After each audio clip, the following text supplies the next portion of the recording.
Assalamualaikum warahmatullahi wabarakatuh. Salam sejahtera untuk kita semua, sahabat-sahabatku yang saya cintai, saya hormati, saya banggakan. Hari ini tanggal 20 Mei 2024, insya Allah saya hari ini diundang oleh Partai Gerindra untuk mengikuti pendalaman tentang pencalonan wali kota Semarang 2024. Oleh karena itu, saya mohon doa restunya kepada teman-teman sahabat saya di sini, juga masyarakat Kota Semarang tanpa terkecuali. Dengan niat ibadah, insya Allah kami diberikan amanah oleh Allah SWT untuk memimpin Kota Semarang lagi menjadi Kota Semarang Emas. Amin. Elok, makmur, aman, sejahtera. Matur suwun. Assalamualaikum warahmatullahi wabarakatuh. Tadi ketemu dengan Gerindra, ini apa Pak? Membahas apa ini Pak? Jadi saya ini kan diundang oleh Partai Gerindra. Sebetulnya sudah hari Jumat yang lalu, tapi karena saya tidak bisa, saya mohon dijadwalkan ulang. Terus setelah itu dari Despilkada Gerindra mengundang saya lagi. Yang intinya adalah pendalaman tentang calon wali kota Semarang, bakal calon wali kota Semarang. Nah, intinya di situ, jadi pendalaman. Nanti apa aja Pak yang mungkin disampaikan? Yang disampaikan diantaranya bagaimana dengan popularitas Pak Marmo, elektabilitas Pak Marmo. Saya mengatakan saya tidak bisa mengukur diri sendiri. Tapi sebelum itu saya sampaikan juga tadi ada pertanyaan, Pak Marmo datang ke sini sudah ada izin dari, bukan, sudah izin dulu dengan PKB, partai saya akan panggil ketua. Secara etika, saya sudah laporan, baik kepada DPW maupun DPP maupun DPC. Terkait dengan yang kedua tadi, ditanya saya tentang popularitas dan elektabilitas. Saya tidak bisa menilai diri sendiri, silakan masyarakat. Namun memang saya sampai sekarang belum bergerak, istilahnya membuat panggung. Nah, saya bahasa Pak Jokowi saya pakai, ojo ke susu, ojo gerusa gerusu. Berarti sementara ini PKB dan Gerindra ya Pak? Gerindra yang baru, tapi saya tetap akan datang ke koalisi Golkar dengan PKS, ke tempatnya PSI akan datang, saya ke P3 tetap, dan Nasdem tetap. Untuk PDIP dan Demokrat saya terus terang tidak. Karena apa? Karena di sana sudah ada calonnya. Nah kalau saya ke sana, nah, mungkin itu sama dicalon dewi kok. Kan saya malah jadi nggak etik. Ya. Setelah ini mungkin kan tadi kan belum melakukan gerakan setelah ini diundang partai dan akan ke DPC juga. Setelah itu akan mulai membentuk tim dan sebagainya enggak Pak? Ya saya ini harus melihat ke belakang. 2010 dengan 5 pasang saya dapat 76%. Saya 5 tahun ya, terus saya pulang dari pesantren itu ya, ternyata saya ikut di dalam Pilwakot, suara saya masih 34, sekian, hanya koma saja. Artinya ini di teman-teman yang di belakang ini ini tadi hanya perwakilan kecamatan lah atau yang bisa saja. Izin Pak, kan sebelumnya pernah terjerat kasus ya Pak, apakah tidak takut itu memengaruhi perilaku Ya, ini kesempatan bagi saya. Ini kan jejak digital kan pasti tidak mungkin akan hilang. Tapi yang saya katakan paling dalam arti endingnya di dalam keputusan Mahkamah Agung, amar putusan itu hitam di atas putih, bukan omong-omong dari orang per orang atau saya. Keputusannya dari Mahkamah Agung itu mengatakan Saudara Sumarmo tidak terbukti korupsi. Loh, itu hitam di atas putih loh. Saya suatu saat tak tunjukkan.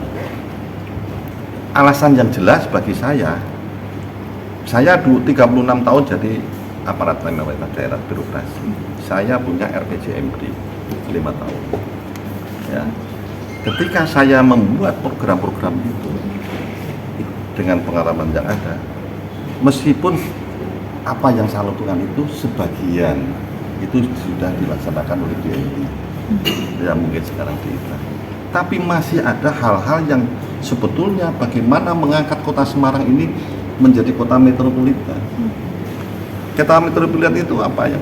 Yang jelas infrastrukturnya sekarang itu kita itu kalah dengan kabupaten kota yang sudah kita, jangan Jakarta, jangan Solo, itu sebetulnya kita masih di atas ya. Cuman karena di sana ada ya Pak Jokowi atau Mas Gibran ya, tidak masalah. Bandung, Surabaya, Medan, Semarang itu masih jauh. Kalau mau kita menyusun dengan Surabaya, mungkin 10 tahun iso makanya justru disitulah yang dulu saya punya program diantaranya membuka jalan di daerah Tugu, Ngalian, Wijen, Gunung Pati itu jalan lingkar selatan, selatan barat itu dilaksanakan. Saya mulai tahun 82 di kota Semarang masih ajak aja seperti itu. Saya di dalam camat dulu di Ngalian tahun 97 yang membebaskan, yang bangun antara Jerakas sampai perbatasan dengan BSB. Bukan saya sombong, insya Allah saya Waduk Jati Barang sampai dengan Muara membebaskan tanah yang Taman Jati Barang sampai pembangunan bersama Pak Bibit gawe namanya sungai banjir kanal bar seperti itu.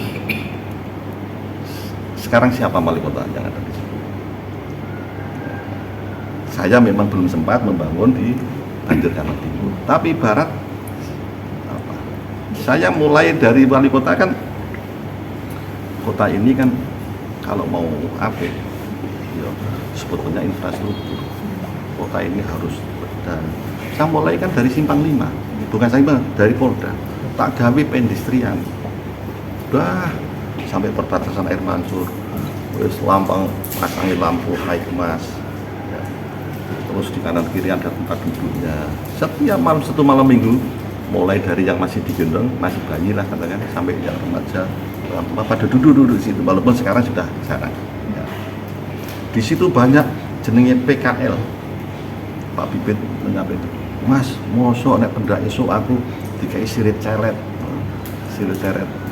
wono ning kono ceker aja. Oke, Pak, saya akan benahi. Akhirnya tak gawe, saya punya program yang namanya di Taman Menteri Sepenuh gawe shelter ya. Dan itu boleh ditanya, adakah dia membayar? Rupiah pun tidak ada yang membayar, tidak ada. Setelah itu selesai, mereka bersama-sama dari sepanjang jalan pahlawan itu bondong-bondong ke sana, bersih. Paginya minggu bisa kita gunakan namanya Car Free Day. Ya, dulu saya mulai Car Free Day itu di Jalan Pemuda, tapi karena sana penuh saya merambah ke jalan pahlawan. Setelah itu Simpang 5 dulu kan kebak ciblek kan. Banyak teh poci. Saya bilang Pak Pangdam, saya minta tolong saya dipinjami tanah yang ada di Kodam itu, yang di apa? Jalan Pahlawan. Namanya PKL tidak pernah tak ajak makan ning PKL, tapi mesti ning rumah makan. Misalnya sederhana, wis semua itu oke. Wis iki aku diwawancara seperti ini, sesuk ana pindah ke sana. Akhirnya alhamdulillah, namanya malam minggu, esoknya orang sampah, karena memang sudah bersih. Mereka sudah pindah, tapi bukan mematikan. Sekarang kayak apa ramenya, gitu. Jadi diantaranya yang seperti itu yang saya lakukan. Sama seperti kemarin kan ada Night Carnival. Satu-satunya di Indonesia yang melakukan karnival malam adalah saya. Saya ngontrak penggagas namanya karnival orang Jember. Tapi Jember, Solo kan sore hari. Semarang tidak ada, yang lain tidak ada. Saya mengambil malam hari, pasti itu punya nilai plus. Akhirnya saya laksanakan tahun 2011 karnival, Night Carnival. Oh, berarti ini optimis menang ya Pak Ali? Optimis enggak? Ya, Semarang! Semarang! Wali kotanya!